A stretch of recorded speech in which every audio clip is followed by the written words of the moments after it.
पंडित जहां ये शास्त्रार्थ करने के लिए जाते तो टिक नहीं पाता था। जब ये शास्त्रार्थ के लिए चलते थे श्री पद्मनाभ जी, तो बैलगाड़ियों में शास्त्र लादे हुए होते थे। ऐसे कई बैलगाड़ियों में पुराण वेद सब ऐसे ग्रंथ रखे, क्योंकि शास्त्रार्थ में होता है कहां लिखा है, तो उस ग्रंथ को निकालो दिखाओ इनको, इतना उनको ज्ञान था। सब ग्रंथ कंठस्थ थे, प्रमाण के लिए बैलगाड़ियों में ग्रंथ साथ चलते और बहुत से सहायक विद्वान भी उनके साथ चलते। इनके पांडित्य की धूम मची हुई थी, कोई भी इनके शास्त्रार्थ में सामने टिकता नहीं था। प्रायः इनके सामने आते ही वो हार लिख देता था। कितने से विद्वान घबरा जाते थे, बिना शास्त्रार्थ किए इनको देखते ही घबरा जाते। इतनी जोर का इनका पांडित्य था, इनका यश था। और ये सदल बल के साथ जहां भी जाते वहां सब घबराहट पैदा हो जाती थी। दिग्विजयी पंडित श्री पद्मनाभ जी पधारे हैं। पूरे सैनिक जन, विद्वान जन और वाहनों पे शास्त्र लदे हुए हैं, तो सब ये इनका वैभव, इनकी विद्वता, इनका बल देख करके घबरा जाते। विजयश्री इनके चरण चूमती, जिधर जाते उधर इनकी जय घोष होती, इन्हीं की दुंदुभी बजती। बहुत से पंडितों ने विजय पत्र में अपनी हार स्वीकार की हुई थी और साथ में वो रखते थे दिखाने के लिए कि इतने इतने पंडितों को परास्त किया गया। एक कोरा अहंकार, देखो कैसा भगवान की माया का प्रबल स्वरूप। समस्त शास्त्रों का ज्ञानी है, लेकिन वास्तविक शास्त्र ज्ञान से रहित है। सर्वत्र पराजय करने की भावना किसको पराजित करना है?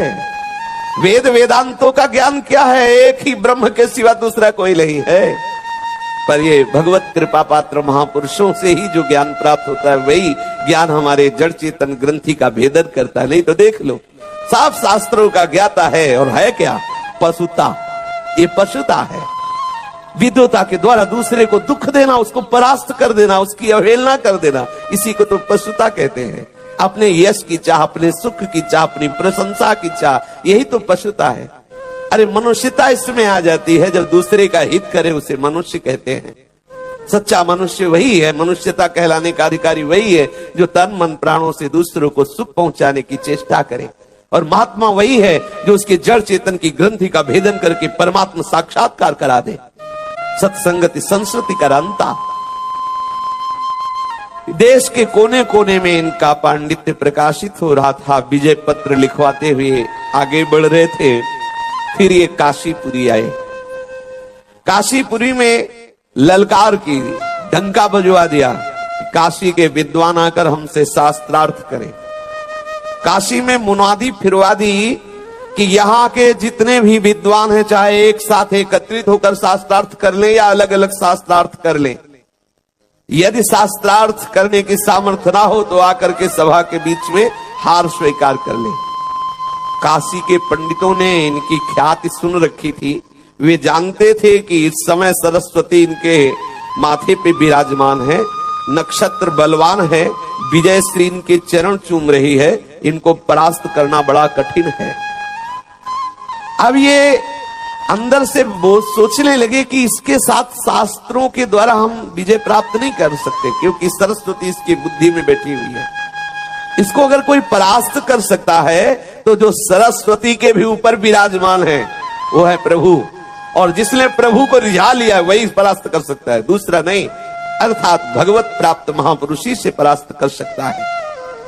पंडितों ने आपस में मिलकर के कहा कि हमारे तो जो कुछ है सब विश्वनाथ जी हैं, इन्हीं से प्रार्थना करते हैं कि कोई ऐसा उपाय बताइए कि पराजय न देखना पड़े। भगवान शिव की वंदना की, पुकारा तो भगवान शिव उनको आदेश दिए कि दिग्विजयी पंडित से तुम कहो कि तुम किस किस से शास्त्रार्थ करोगे। ये ज्ञानियों का घर है वाराणसी, यहाँ झाड़ू लगाने वाले को भी वेदांत ज्ञान है। जैसे यहाँ वृंदावन में कोई भी हो, सब राधा नाम के आशिक हैं, सब भगवत प्रेमी, क्योंकि प्रेम समुद्र वृंदावन, ऐसे ज्ञान समुद्र, ज्ञान खान अगहानी, जहां बस शंभु भवानी, वो काशी साक्षात ज्ञान समुद्र है। हमारे परम प्रेमी श्री कबीर दास जी विराजमान है। उससे कह दो तुम्हारा सारा नशा हिरन हो जाएगा विद्वता का, उनके पास भेज दो। से भगवान विश्वनाथ जी ने काशी के उन जो साधन परायण ज्ञानी महात्मा जन थे, जो विद्वान जन थे, उनको आदेश किया कि इससे लड़ने की जरूरत नहीं है, इसको कबीरदास जी के पास भेज दो, सारी पंडिताई इसकी हवा हो जाएगी, ये विवश होकर के उनके चरणों में झुक जाएगा, उनके समीप भेज दो।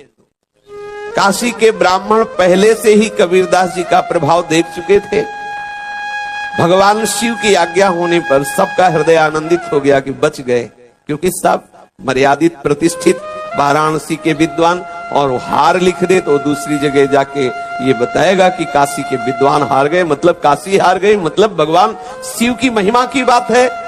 सबका हृदय आनंदित हो गया कि कबीरदास जी के पास इस विद्वान को भेजा जाए, और उसको बुलाया और कहा, देखो यहाँ अनेक अनेक भावनाओं से मगन विद्वान है, तुम किस किस से शास्त्रार्थ करोगे। हम सब विद्वानों ने निर्णय किया कि यदि कबीरदास जी हार गए तो पूरी काशी हार गई, फिर तुम्हें किसी से तर्क नहीं करना पड़ेगा, हम सब स्वीकार करते हैं, हम सब हार गए।